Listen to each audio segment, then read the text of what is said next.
Why do we race? Is it to prove how fast we are? How far we can go? Do we race to find our place? To test our beliefs? To be part of something greater?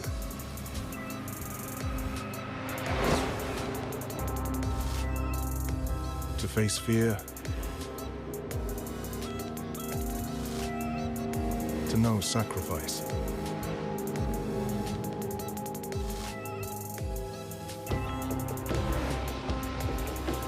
To grow stronger?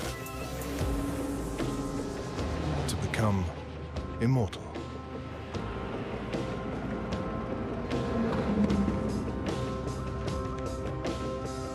In truth, there is no simple answer to why we race. There is only the fact that we always will. Built to defeat each other's offerings on the racing circuit. With powerful V8 engines under the hood and race-tuned suspensions, these fierce competitors battled it out for the latter half of the decade on circuits across America.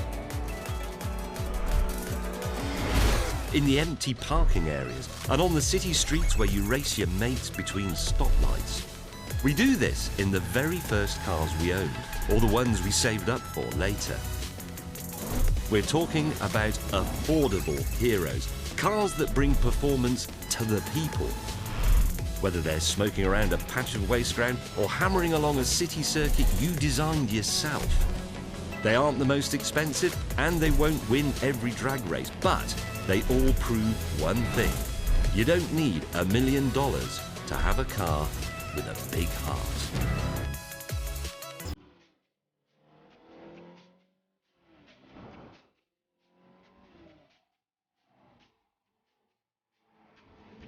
Let's kick it off with the vehicle's handling, which is one of the best things about racing games. And here on Forza 6 Apex, they killed it on the weather conditions and the physics.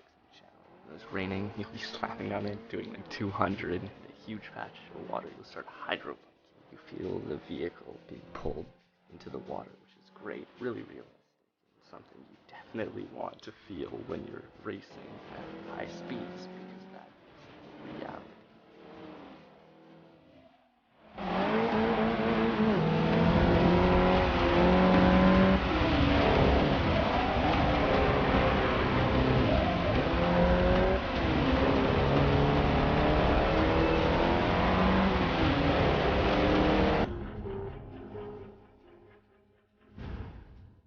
Modern GT. To see one on the road is a rare treat. To drive one is a thrill never forgotten. These are the cars that inherit all the proven racing technology of their more exotic track-bound cousins, wrapping it in excellent finish work, rich materials, and an exterior designed to turn heads on the road. But when the stadium lights turn on and the signal lights turn green, it's staggering acceleration, rail-tight cornering, and blistering lap times that do the talking.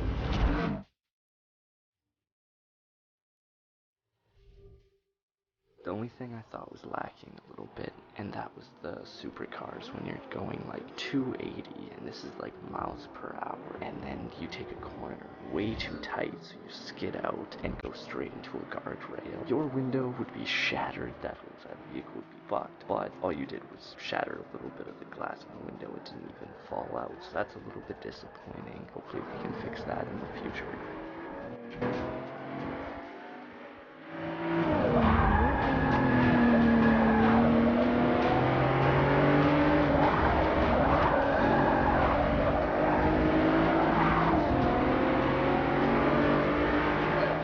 Automotive design who grudgingly sold road cars to finance his passion for the track. Lamborghini, created by a tractor magnate who dared tell Ferrari how to improve their cars. From the minds of eccentric men of vision sprung two legendary automotive brands, the Stallion and the Bull. Two powerful beasts, two bitter rivals, two Italian automotive icons.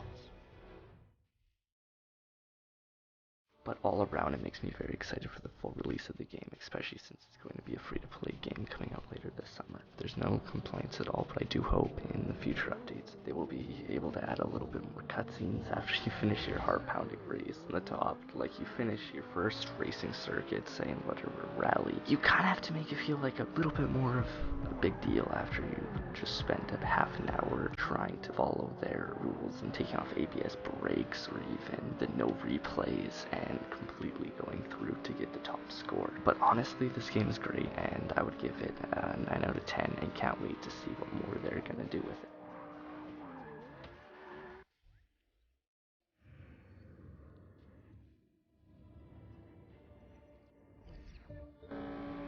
Hello ladies and gentlemen, thank you for watching my Forza 6 Apex first impressions. I hope you stick around for my future videos.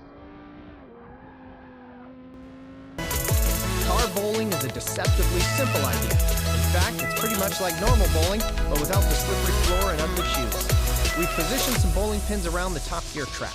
It's your job to knock them down by driving around as sideways as possible with lots of smoke pouring off your tires.